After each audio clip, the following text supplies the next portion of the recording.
Hello, everyone, and welcome to the Death Chicks. I'm Misty Lynn, and I'm here with co-host Patty Burgess. And we do what we do because we know at a deep level that once you accept death, once you're okay about it, once you can talk about it, it really has this magical ability to open up life. When we walk through life with fear of anything, and death is kind of the big one, we're restricting ourselves. So that's why Patty and I do what we do. We have such a love for life, and we've been close to death. And this is a special thing, and this is what we want to help you come closer to with an open heart and open mind. And speaking of open minds, you have tuned into our Afterlife series. So this is not hospice. This is not how to be with a loved one who is dying. This is interviews with people who are in the know, people experienced with life after death. And as our guest Daniela Norris will be talking about today, life between lives. So there's this idea that we die, but when we look into it, when we look into the science of things, for instance, I watched What the Bleep Do We Know the other night, again, fabulous film, and that's about bridging science with mysticism. So these ideas that talking to dead people that were so woo-woo when I was growing up in the 70s and 80s are now being scientifically proven.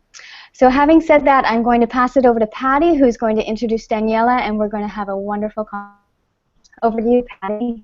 All right, thanks, Misty.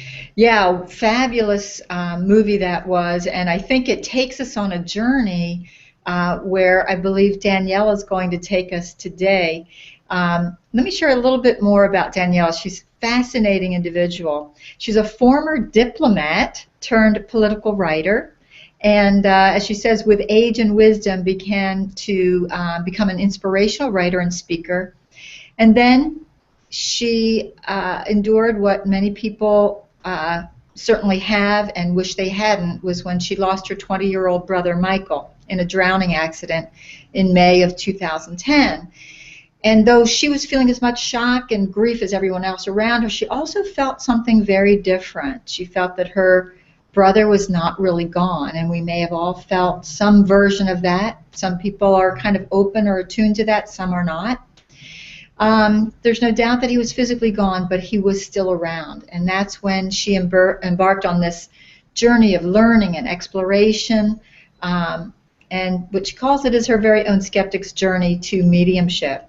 And now she's a certified past life regressionist, also a certified life between lives regression therapist, and lives with her family near Geneva, Switzerland.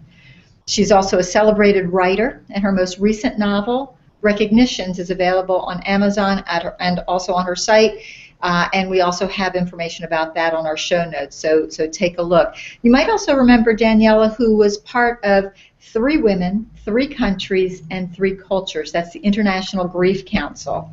They're 3 women who've all lost someone that they love, and they share their stories and their messages of love and hope from the other side. So I'm excited to bring Daniela on. We're going to learn more about what she's doing now and how she got there. Seriously, a diplomat turned past life regressionist. Now that's fascinating to me. How does one get there? So tell us a little bit about that. Welcome, Daniela. Thank you, Patty. Thank you, and hi, everyone. You know, when I was working on my first book, which was called On Dragonfly Wings, A Skeptic's Journey to Mediumship, it was more like a journal because it was a very difficult time in my life, and I didn't know what I was doing. I was exploring, I was experimenting, and like Patty said, my brother Michael died in a drowning accident in 2010, and it was just a few days before his 20th birthday. He was a big, strong guy, a good swimmer, a tank commander, in fact, in the Army. And tank commanders don't drown, right? It's not something that, you know, usually happens, that a young person like that goes swimming in the sea and drowns. So obviously the shock was huge, and I come from a very grounded background and a very grounded family. If it wasn't such a negative connotation for some people, I would say atheists. I mean, we believed in something, but we didn't know what we believed in. And I personally certainly didn't have the time to explore any spiritual practices because I had a career and I had a young family, and I was just too busy living life. But I think many of us, we're busy living our lives until something happens and stops us in our tracks. And what happened for me was that I was in London promoting another book that I've written with a co-author. It was a political book. And I was on a bus near Marble Arch, and I got a phone call from my mom, which I missed because I was on the bus. I got off the bus, I called her back, and all she said was, "Daniela, you have to come home. Your brother is dead." Now, he was, as I said, a tank commander, he was in the army, so the first thing that comes to mind in a situation like that was that something happened in the military. And when she said that he went to swim in the sea and drown, it just didn't make sense. Many times when it's a sudden death, it doesn't make sense anyway, but to me that really, really didn't make any sense. So I made it home within 24 hours, and I found the front room full of grieving relatives, friends, family, teachers from high school, because he was just, he wasn't that far off from graduation in high school. He, graduated 2 years before. And everybody was completely shocked and crying, and I felt something that I could not explain at the time. But it was as if Michael was there with me, saying, "It's okay. I'm okay." The thing is, we had a big age gap, and I left home when I was 18, and he took over my room. As many siblings do. Yeah, and that night I had to go back to that room, and that's where I slept. And the most interesting thing happened to me because his computer was on the desk. So I went and I clicked, and his Facebook page was there. So I opened it, and there were a lot of messages from friends and people who just heard about what happened the previous 24 hours, and there were a lot of messages there. And I was scrolling down and reading them. I suddenly felt as if someone was standing behind me, and that was almost a physical feeling. Now, as I said, I come from a grounded background. I didn't believe in any of these things. But it was as if someone said, "Please don't close that window. I want to read what's been written about me." Wow. And I said, "Okay, this can't be," but I left the window, the screen open, just in case. And that night, when I went to sleep in that room, I felt that Michael was there. And I didn't quite know how to deal with all this. It took me a long time to actually accept what I was feeling, and I went to learn many spiritual practices just to understand, to try and understand what I was feeling. And for me, I think the first thing was that it's all in my imagination. Daniela, I was going to interrupt you for a second to find out was there any fear, or did you feel very graced and comforted by his presence? Well, because it was my brother, I didn't feel any fear. I just felt that he was there, and I also rationalized it by the thought that I'm making it all up. Because many grieving people perhaps wishfully think that their loved one is somehow still around. So I wasn't actually afraid because I didn't really believe what I was feeling. I didn't let myself completely believe it, but I went a little bit with it up to a certain extent. There's something comforting with the familiarity, I think. So if it was someone that you weren't as close to, it might have felt odd, but because it was your brother and your brother's energy, it was enough to move your skeptical thoughts into exploring. And I love how in your book it reads like a journal. It's lovely. It's like we're there with you, and we really, for me, I really could feel the little bit of struggle you had in exploring this and in accepting it. And for me, I don't know if other people thought this who read it, but when I was young, I remember my best friend in elementary school telling me about people who can bend spoons with their minds, and I was absolutely blown away by this. I thought, no, you can't do that. And in your book, part of the spiritual training you had, this was one of the tests. And I was flipping pages. I was wanting to know, can she do this? Have people done this? And would you mind sharing a little bit about that story, Daniela? I'm trying to remember why I even... Oh, that's a very nice bent spoon. Yes, we'll get there. Actually, it's not mine. It's a friend of mine who did this as a reminder that I can too, and I just haven't gotten there yet. But we can talk about that. So... But wow. Yeah. And go. Sorry, I just wanted to make, jumping in. Yeah, I know. I just wanted to make sure that Daniela got to finish her thought about how she felt when that experience was happening, and how she went from that skeptic, that needle turned a little bit over to exploration. Mm-hmm. It took me a long time. And even today, when I speak to you and when I speak to other people, I still say I'm a skeptic.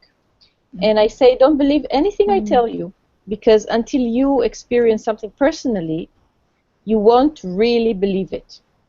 Now, I can tell you, of course, about my experience, but what I find when I talk to people who've recently lost someone close to them is that many people feel the presence of that person around them. Perhaps they speak to them at night, or they speak to them in their mind, but they don't share this with other people because of the fear of what other people will think of them, and because of the fear, like I had the thought that perhaps I'm making it up. Mm-hmm. But being a skeptic and a grounded person, I was looking for proof. So on one hand, I felt something. On the other hand, I didn't believe in it, which is what brought me to try and go to this training of a past life regression therapist. I've had a couple of experiences myself right after my brother's death, because I wanted to understand more about how these things work. And in a past life regression, my first experience at least was very gentle. The hypnotherapist brought me to a place that was somewhere between sleeping and awake, just like we are before we fall asleep at night, or just before we're fully awake in the morning. And by asking me questions, she managed to enable me to see certain images, or to have certain knowings that maybe, or maybe not, maybe they were from a past life. Now, for me, everything has to be logical, because if I experience something that's maybe a past life, then maybe death is not the end, right? So after the third time I returned to her to try and understand more and more and have another experience, she said to me, well, why don't you go and do this training yourself? I see you're very interested in it. And this happened to be one with her teacher that was starting the following month. And really, it was all out of curiosity, not because I believed in any of it. Mm-hmm. Mm-hmm. So when you found yourself being drawn, obviously, and I get this sense that, you know, there's this maybe not an all-out war, but a little internal conflict between this groundedness where you came as a diplomat who, in that scenario, you would not be discussing your past life experiences, I guess, on that plane, in that realm. Now to your brother's experience, your brother's death has sort of triggered all this for you. And you also mentioned like this past life, but also this life between life. And I think we're hearing more about this now, and I'm not as familiar. I mean, I understand that apparently if this is so, there is a place or a realm or a consciousness that occurs between these manifestations of lives where I guess a decision is being made as to how that life is going to play out. Is that what it is?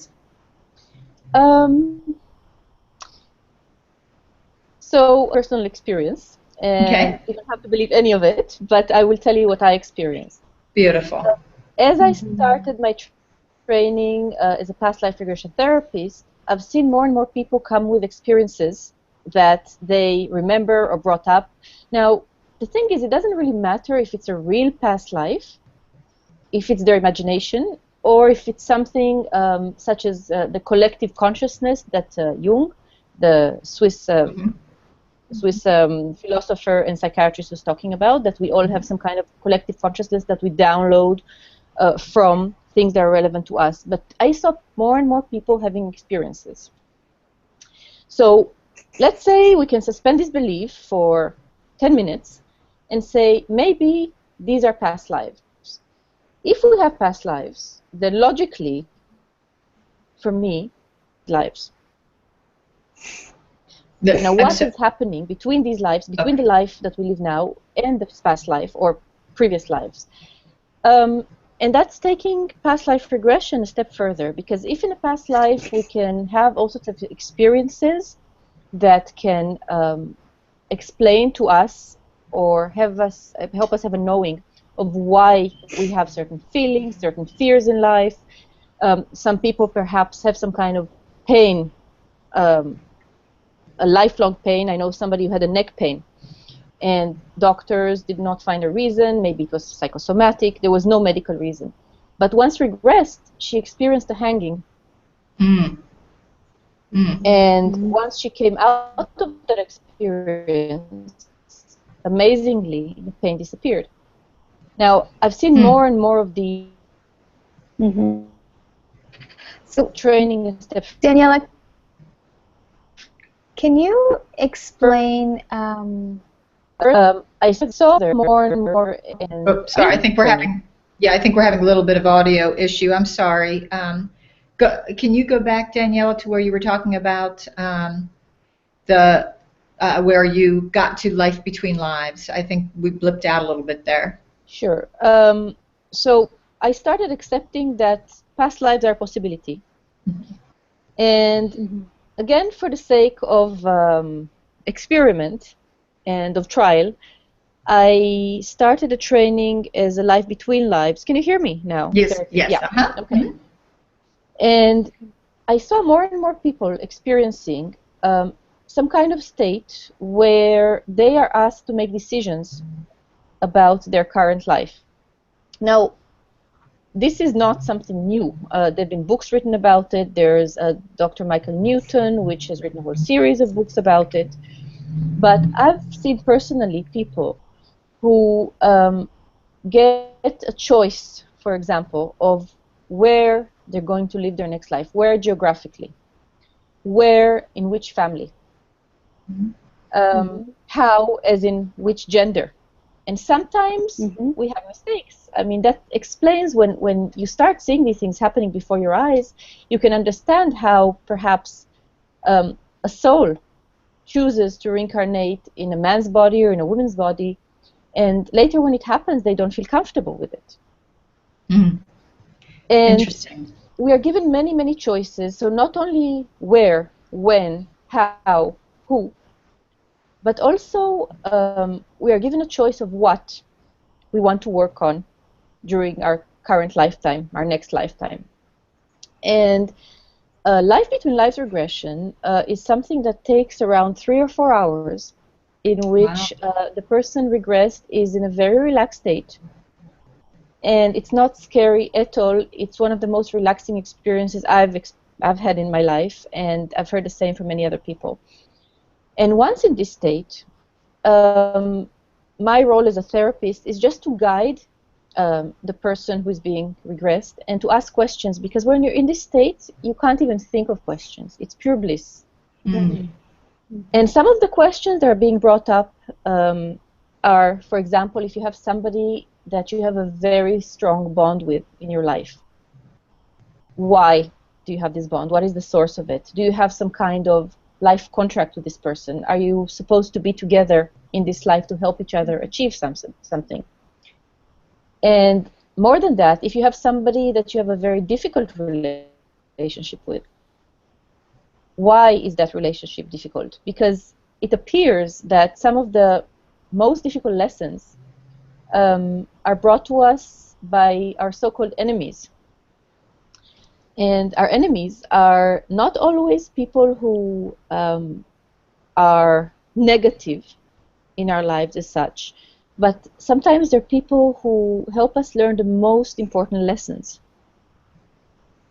So it's a fascinating universe that opened to me when I started doing these trainings and seeing these cases unfold before my eyes. It was almost like somebody opened the little matchbox I was living in until then and made me realize I've been living in a matchbox. Isn't that fascinating? What a great metaphor. Yeah.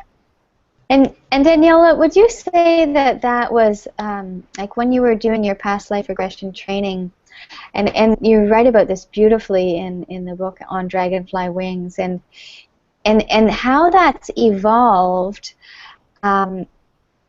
There wasn't really a time where you're like, okay, now I believed and it's all changed. It was more of a gradual change in you, and even now you say you're a skeptic. I'm wondering how, or if you can share with us any advice on people who are wondering or maybe having a similar experience to you, but how they can invite this in. What can we do as an average human being walking on the earth to invite in these experiences and to open ourselves up to them? I think it depends on really on our choices. Perhaps some of us have come to this life, as I believe today, with a certain assignment. Perhaps homework is the word to use, to learn a certain lesson. Now, not all of us are here to learn the same lesson, so it's absolutely okay if somebody is a skeptic and does not want to explore this possibility, and I'm the first one who would understand this and would say that's absolutely fine, and I would never try to convince them otherwise. But if people do feel drawn to these possibilities, there's something really interesting that happened to me when I started treading this path of spiritual learning, is that the opportunities magically appeared almost all by themselves once I've opened myself to them.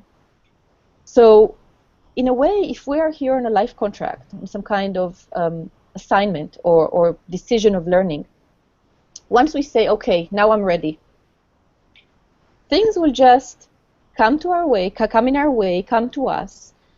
And again, there's always free will, and we can decide whether to take another step, whether to read a certain book, whether to watch a certain program.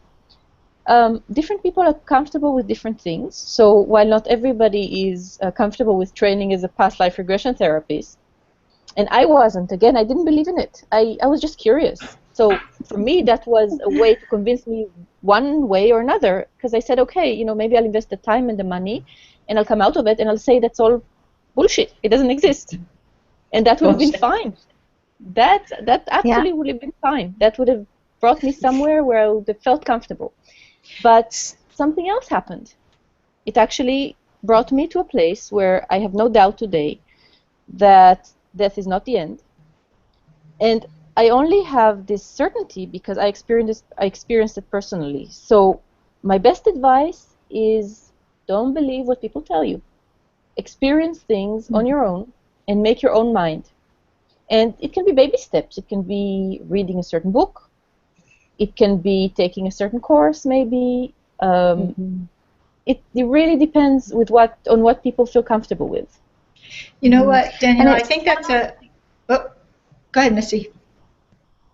I was just going to say, it really sounds like we have to follow our inner calling. So maybe we've been pointed in one direction, but something over here is calling us, but to really pay attention Because maybe the parents we're brought up with, or the path we're on, is a path we're on, but maybe it's not our life path. So to pay attention to those doors that are opening, and even if it doesn't feel like it's you, the personality that you've developed, but I mean, if doors are opening, perhaps that's a signal or a sign or whatever we deem it to be, but maybe this is our guides, is to follow what's opening. That's what I took from that.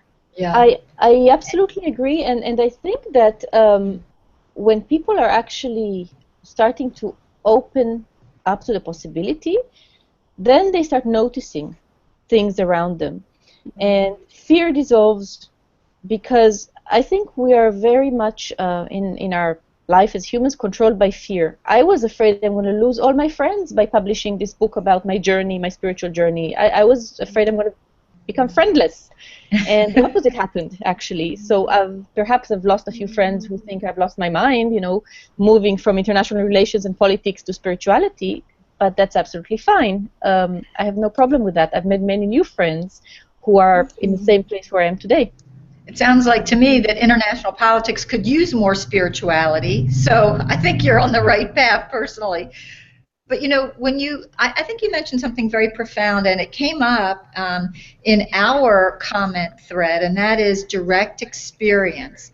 Don't listen to anybody else. And I remember writing about that in the comment thread when we had someone who was, we were thrilled that they were there, who was kind of a self-acknowledged skeptic, and this person was talking about the fact that, you know, there was no scientific evidence for all this kind of thing that we're talking about. But I don't think science has, I'm getting a little feedback here, but I'm going to keep going. I don't know if anybody else can hear that. We're good. So I don't know if science has all the tools yet. Maybe they'll be developed sometime to quantify someone's actual personal experience. But that's what I remember writing to this gentleman, saying that, you know, above all else, I don't decide whether something is true or not because it is told to me from outside. But if I have an experience, which I have in this realm, particularly with out-of-body experiences, no one could tell me, if science said that it couldn't happen, I still wouldn't believe that, because one knows what they know. And I think that's also very important to consider, like a kind of a trust in oneself as well, to be able to continue on. And it sounds like that's what you had, a trust to be able to say, wow, something's happening here. I don't know what it is, but I'm gonna follow the breadcrumbs, and the next thing you know, here you are. Isn't that funny too? Oh, go ahead. Yeah, absolutely. For me, I really like to use the example of the internet, because if 25 years ago somebody would have said to me, you'll be able to speak with two people in two different parts of the world, at home, by your desk, and live, just have some kind of exchange, communication, and other people would be able to watch that, I would have said, that's not scientific. Can you prove it to me? That's now, right. 25 years ago, that perhaps was in thinking, but that was not something that was realistic, or at least didn't appear realistic to most of us. While suddenly it is possible, and nobody doubts it. So for me, it's exactly the same, because if someone one day, and I think some people are working on this, come up with a machine where you can measure energy in a room, and you can have some kind of bleep or light or whatever, some kind of scientific proof that there is another energy in the room, or that I don't know how you'd find scientific proof of past lives, except that there have been many, many people over the past decades that have gathered experiences, documented experiences of children who remember past lives. Exactly. You can find these in books and on the internet. It's just a matter of wanting to look for this proof. Right. Because of course, Exactly. if somebody says there's no proof, perhaps it means that you didn't actually bother looking for the proof. It's exactly true. It's exactly true. And that's really exactly the only reason things have been proved. Right. Someone says, well, that's no proof. And well, and a lot thanks of for bringing that up. Yes, Misty, and to your point, a lot of times I was listening to, what is his name, Reza Aslan, who is a religious scholar, and he's practices Islam. He's a Muslim, and his wife's Christian, and he's kind of controversial figure out there. But he talks about how skeptics were people who ask questions like we're talking about here, like, well, can you show me the proof? That's not really a question, because if it were a question, you could go to Google and find out the answer that there's all this proof. Really, it's more of a statement, and one that is, kind of not looking for what is actually available, not really wanting to expand. And I think in some cases, that's perfectly fine. But let's not say it doesn't exist just because you don't want to see it. And vice versa. Let's not say that it does exist because you want to see it. Back to direct experience again. I totally agree, and I feel like, at this point in my life, I don't feel it's my job to convince anybody of anything or to bring anybody proof to something that maybe they don't want to believe, but just to help them with the experience, whether through regression or through writing nonfiction and fiction about these experiences. And really, it's up to each one of us to take it and then do whatever they want with it, because, as I said, not everybody's supposed to go to the same place and learn the same thing in this lifetime, and there's nothing wrong with it. It's part of the normal process of us choosing what to experience in this life. Exactly. And Danielle, you mentioned using fiction and nonfiction to share what you have to share. Can you talk about your decision to create a novel with your last book instead of the direct personal experience? I love reading, and I read all kinds of books. And even when I was writing political writing, I wrote nonfiction, and then I took the same events to create fiction, because I feel that many people can relate more easily to something that comes as a story. Even more so when we're talking about spiritual journeys. Because if I was worried about losing all my friends on Dragonfly Wings, that was supposed to be a non-fictional report of my experiences, that scared many people. I think many people said, oh, what, she's talking to dead people? Or she's bending spoons? What are these things? I figured, okay, if I take the same topics and I turn them into a story, into fiction, which I very much enjoy reading and writing, then perhaps people who are not as ready to deal with these topics will actually read them out of curiosity, because we all are open to science fiction. We're all open, perhaps in movies or in books or in stories, to fantasy. And I think that fiction is a medium that allows us a lot more flexibility, especially when dealing with topics that some people are not comfortable with. So really, my novel Recognitions is the story of a book editor in New York who doesn't believe in any of these things. But she divorces, and she has 2 teenage kids, and she has insomnia, and she can't deal with her life. And she goes to see a hypnotherapist. And through these hypnotherapy sessions, something that might or might not be a past life emerges. Now, the small secret is that some of these things that she experienced are actually based on some of my own personal past life regressions that I've had. So she's not me and I'm not her, but I've used my real experiences for fiction, and I'm kind of hoping that people will say, okay, it's just a story, so I'll read it. And then at the end, they might or might not take something with them, because I think many of us have had sensations of déjà vu that maybe or maybe not can be scientifically explained in many ways, but feelings that we've met someone that we feel a very close connection to, even if we've just met them. Maybe a place that looks familiar, even though it's the first time that we visited in this current life. And maybe, just maybe, and that's something I'm having a lot of fun with because I'm now working on a sequel, maybe some people have a predestined role in our lives, And maybe it's not a coincidence that one of our siblings is our best friend, or one of our siblings is somebody who rubs us the wrong way, etc., etc. So this is something that people can really take into their own lives and then have fun with it and have their own conclusions. Very, very good. So tell us a little bit about the teachings, the learnings, the lessons, perhaps you personally, if you're willing to share some of your own. Well, you've written it down in a book, so it sounds like you're willing to share. But how enriching can these experiences be? What will they tell us? You mentioned someone who had a pain in their neck, who no longer had that pain in the neck after. My sense is they processed it or relived it. I don't understand the mechanism of how that went away, but I am curious about it. I'll start maybe with why I'm willing to share. And I think that once people listen to other people's experiences, they kind of feel more at ease about saying, oh yes, I've had something similar too.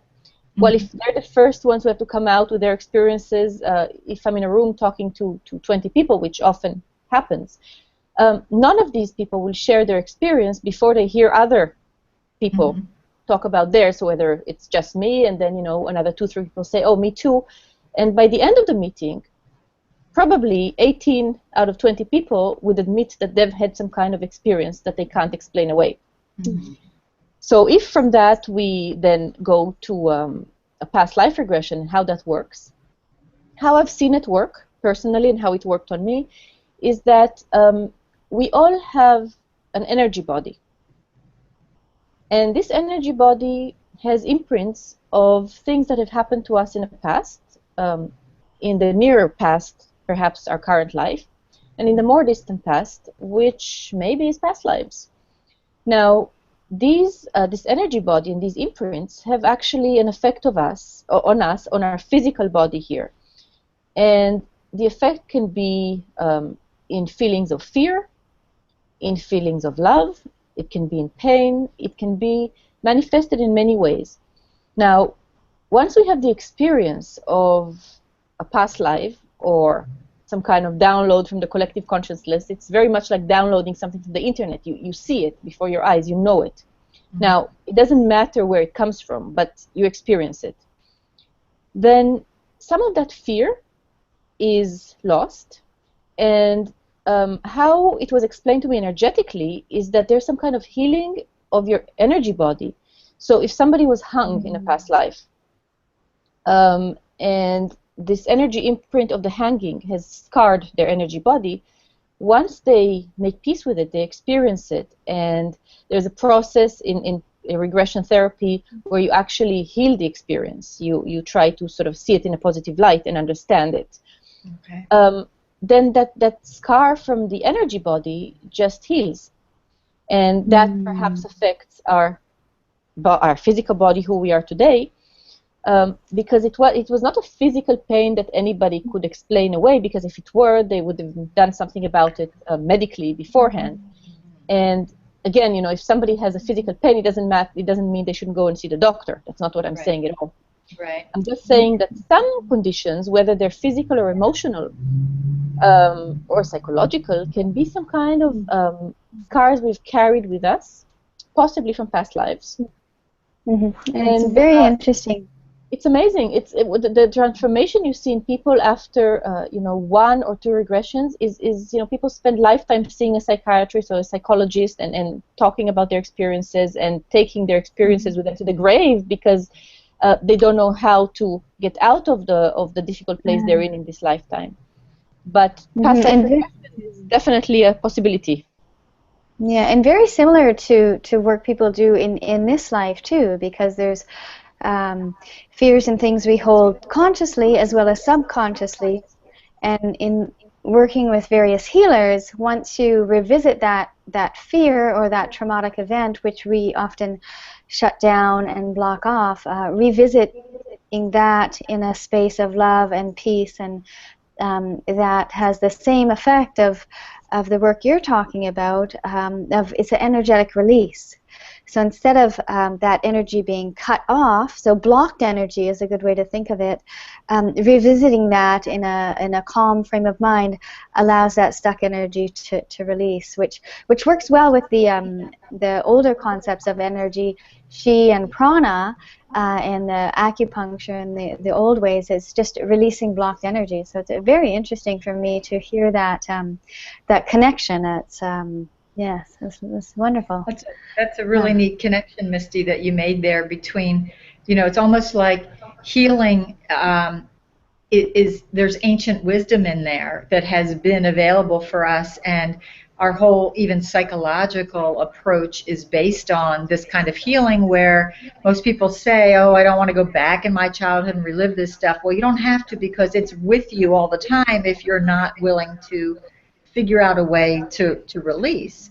And I find that really, really fascinating that does sort of continue. The continuum is there for past lives, for this life, for healing.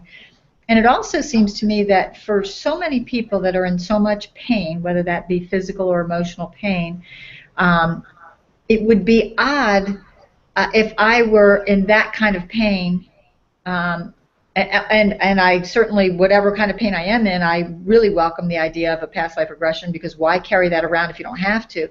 But it's odd for me that someone would hold on to, like, this is bullshit if they're in pain and nothing else has been able to help. I would think that probably people see you as a last resort sometimes when they've tried everything else. Well, it took, for me, it took a death of somebody that was very close to me to actually open up to the possibility, because today I know that if my brother Michael didn't drown, today I would have been in a different place. And one of my personal past life experiences was, I think it was my second or my third experience that I've had before I trained. I saw myself as a young boy somewhere in Tibet or Nepal, and I was orphaned. So somebody from the village where I was living took me to an orphanage. It was not an orphanage. It was some kind of temple where monks lived high up in a mountain, and left me there. And the head of this temple or monastery or orphanage, whatever it was, because in a past life regression you don't see details like you see in a movie. You have certain knowings, and people sometimes see things and people just know things. So I knew that the person who took me under his wing in that past life, if that's what it was, the head of the monastery, when I was towards the end of the regression and the therapist asked me, do you recognize that person?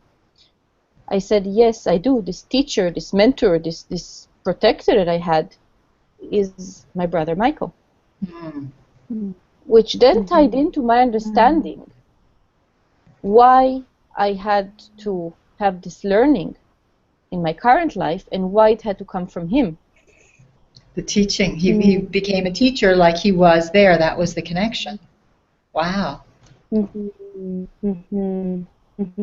So that's my personal understanding, and I'm not saying that the death of a 20-year-old is something positive in any way. Nobody can say that, but I'm just saying that some things that happen to us in our lives possibly happen for a reason, and if we can connect to that reason on a deep level, not because somebody told us that it's like that, but because we actually experience it.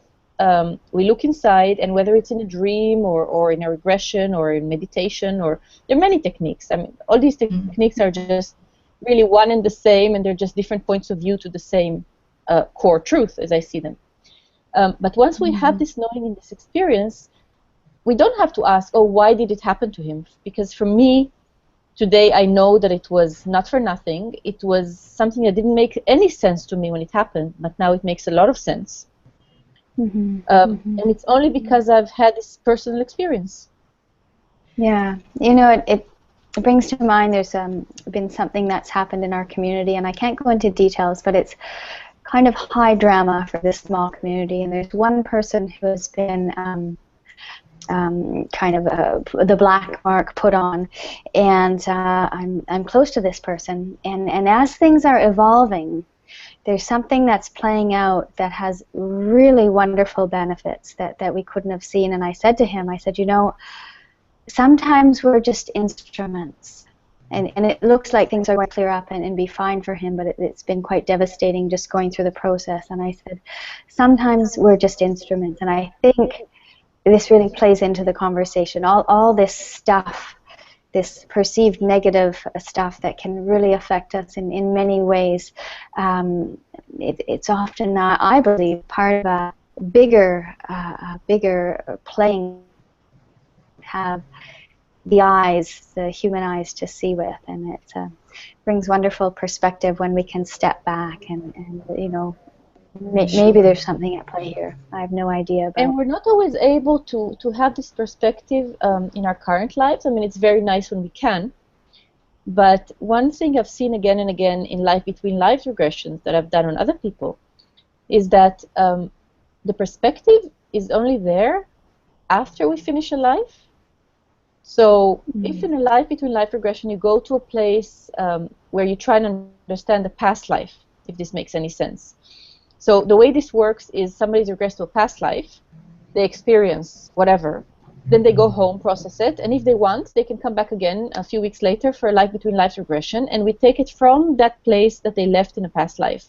Now, many times there's a lot of unfinished business in that past life, and it only becomes clearer once they go to that place between lives and they meet their guides and they meet their soul group and they meet people who they choose to then incarnate with in their current life, that they can get the perspective of why bad or difficult things happen to them back then, which, if I can find the words to explain this, they kind of give a bigger picture of why things are happening to them in this life.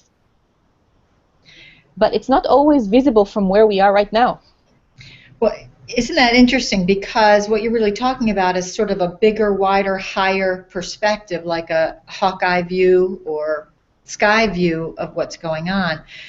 And it also ties into grief because, you know, I wonder if the people who experienced the grief of your brother's death, without some larger context or higher perspective, I would expect that they had a much rougher time or are having a much rougher time with the whole experience surrounding your brother's death. It sounds like you having this different perspective, this different experience, which seemed to just happen to you, though somewhere along the line you must have been open to it. That's helped you with your grief, has it not? That not only helped me with my grief, but I think it helped me with my whole life, of perhaps to share this information with only with people who are interested in hearing it, because I'm not going to convert anybody who does not want to hear, and in any way, you know, none of us can go and convince others if they don't come to us. We have to say to them. Mm-hmm. But if we discuss grief, of course, I have to mention the International Grief Council, which I'm part of. Absolutely. And the three of us, we each had different grief experiences, but we all had the similar experience of having this grief actually bring gifts into our lives. Mm. And for one of us, learning how to journal with her mother through a process that she calls and she teaches and she calls transpersonal journaling. And for Uma, it has brought her to a place where she can work with the elderly and support people who are about to cross over and their families. But all these things would not have happened to any of us if we didn't have this difficult experience of grief. And therefore, yes, it sort of happened to us, but maybe it happened to us because this is a choice we made, whether in this life or in another or in a place between lives. But I strongly believe that things happen to us only if we're open to them, if we're ready for them, and perhaps if we choose or chose them. And, you know, it seems very thin too when, you know, I totally get, and I'm sure Misty does too, what you're saying when you say things happen for a reason. For many people, that sounds like a platitude. You know, you're at a funeral and you hear somebody say that, it's almost supposed to be a comforting thing, and many times it's not a comforting thing. But the way you use it and the context in which you're offering this is that, wow, you did find out that this happened for a reason. So it's not just a platitude. It for you is truth, and truth may vary depending upon who the person is and what level of openness they have.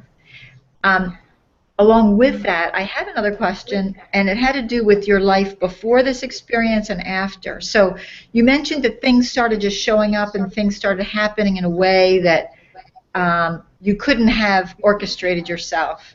So would you say that doing your life's work beforehand, which was as a diplomat, political writing, international affairs, was that more of a struggle for you on a day-to-day basis, and now you moved over to here, which would have never been what you thought, and it's not a struggle? Is that, do I understand that correctly, or was it just a door opened and you went through it and now you're here? That's a very good question. For me, it's a shift in understanding, because for me, the big picture was always on CNN. And the big picture was in politics and international relations. This is what mattered. That was the mirror through which I was trying to understand the world. And after Michael's death, I no longer thought that the big picture is necessarily in the news and in politics and limited to what many of us initially think, that life is about what happens around us in the world, because obviously it is on a big level. But then if you use that bird's eye view when you go a bit higher up, and you look not only at what happens politically, geopolitically, culturally, geographically, which are all very important things, we cannot ignore that they're an important part of our life here on Earth. Suddenly our vision, or my vision, shifted. It's almost like I saw life through the eyes of a 5-year-old, and then I started seeing things through the eyes of perhaps a 10-year-old, which is what I'm today, of course. I still have a lot of growing and of knowings and things to learn. But it's almost like that, because when you're 5, you think you know everything because you have the tools of a 5-year-old, and then when you're 10, you think you know, quite a lot, because you're 10 and you've learned many things since you were 5. But I believe that's what we all are. We're just in this process of growing, and we're all really children in the grand scheme of things, and of our knowings that we learn in this lifetime. But I also think politically, with what's going on in the world today and the division, if we do get that higher view, that whole thing seems a lot smaller and a lot less, not to say it's not important, but a lot less reasonable or something to have when there is this higher view. So interesting. Yeah, and I also think that people say to me, how do you, because I'm still very interested in politics and international relations, because I think politics and spirituality are actually very complementary, and people say, oh, really, how's that? How's that? And for me, it's, we are here in a human body, in our life on Earth, and we need politics and everything that's happening around us to keep us grounded in this life. Because not many of us can leave everything and go and live in a monastery on top of a mountain and not watch the news ever and not care about what's happening around us, because we do care, and we do have to be active, and that's part of a human experience, to do things for others and to care about what's happening in the world around us and for others, and to be part of a positive change. So that's the grounding factor. And then if we inject into that a bit of spirituality, that uplifts us. And maybe people will disagree with me, but I think some of our politicians, and I'm not going to name any names, some of them do have the spiritual perspective of seeing the bigger picture. And it's not always visible to us from where we stand, but it's very complementary. Lovely.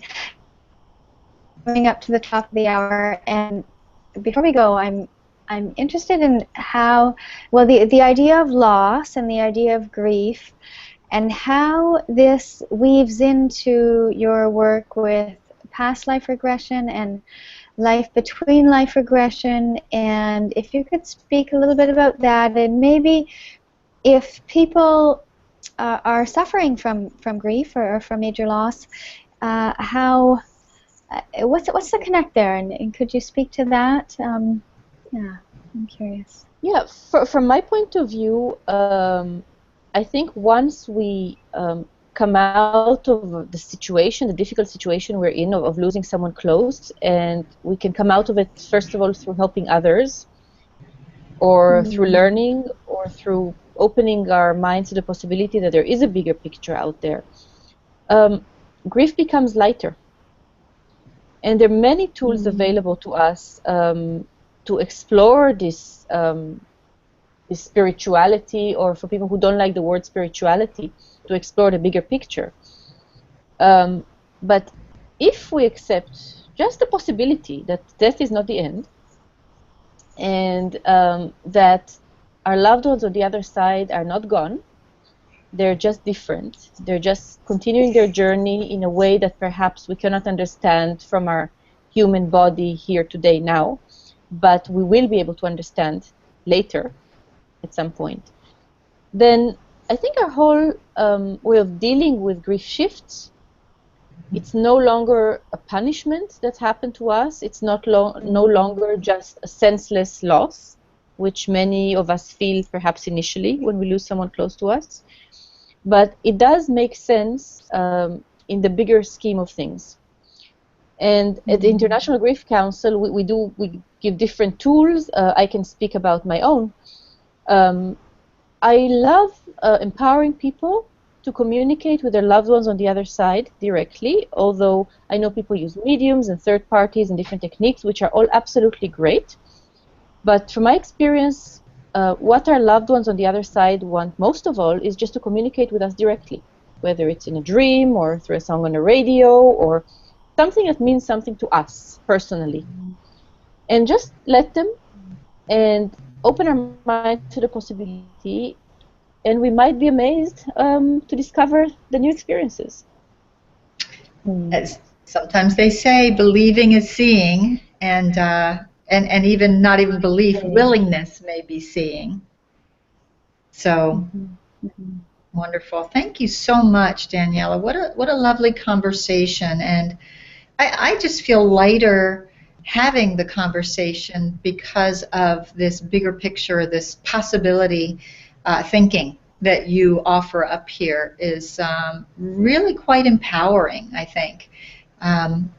Really quite empowering for people that are dealing with grief, who are curious and open and willing, like, wow, who knows what could happen, and you're a living, breathing example of that.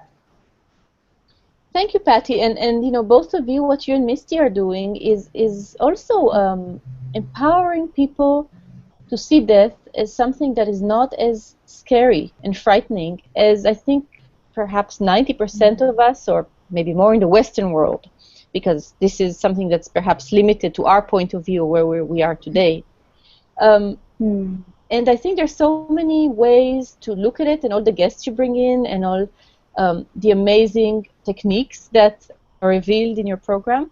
This is the same service that, the same service that you provide to people who perhaps are open to it. And of course, if they're not open, they don't watch it. That's right. That's right. Very good. Well, thank you, Daniela. Can you tell us, before we shut down for the day, can you tell us how people can get a hold of you, where they can buy your books, and a little bit about how you connected with you while watching and decide they want to do some work with you? I have a website, which is danielanorris.com, so that's my name. My books, I always love to promote independent bookshops. So if you have an independent bookshop that survived nearby, you can just go and ask to order a book, and it'll take them 2 or 3 days, but they'll have it. Good. Obviously on the internet. And I'm always happy to hear from people, to hear their stories, because one of the most uplifting things when you share your own story is to feel that others actually feel more at ease to share their stories. And I didn't have this experience that I feared of losing friends. I've made so many new friends since I've stepped in this path of connecting with people who lost someone and who deal with death and after death. So I'm always there. Wow, wonderful. And death is the great connector, isn't it? So where no one thinks that they're connected, or no one thinks that they'll really be understood, you walk into a room and you can be assured that someone there has experienced a loss, and that's how you can connect. That is definitely a big connection. And if we just let go, it's very similar thing at one point or another in our lives. There you go. Wonderful. All right, Misty, do you want to take us out? Sure. All right, folks. Well, if you haven't yet, you can follow us on Google Plus, and you will get updated about our shows. We've been running every Wednesday. Next week, we're going to run on Tuesday. Is that right, Patty? On the 26th with Rachel Archelaus. Is that? Okay, very good. So we're Tuesday next week. We're on YouTube. We're on Facebook. You can follow us on all your favorite social media. Share around, spread the word. We challenge you to speak about this or death or an experience that you're close to. And when you speak about it, approach it with an open heart and just with the idea of wondering and questioning and with the adventurer's heart of where will this go and going down that road less traveled. So we'll end with that. Patty, I'll let you hit the button to take us out. And Daniela, thank you so much. Such a pleasure to be able to spend this time with you. All right. Take care, everybody. We'll see you next time. Bye-bye.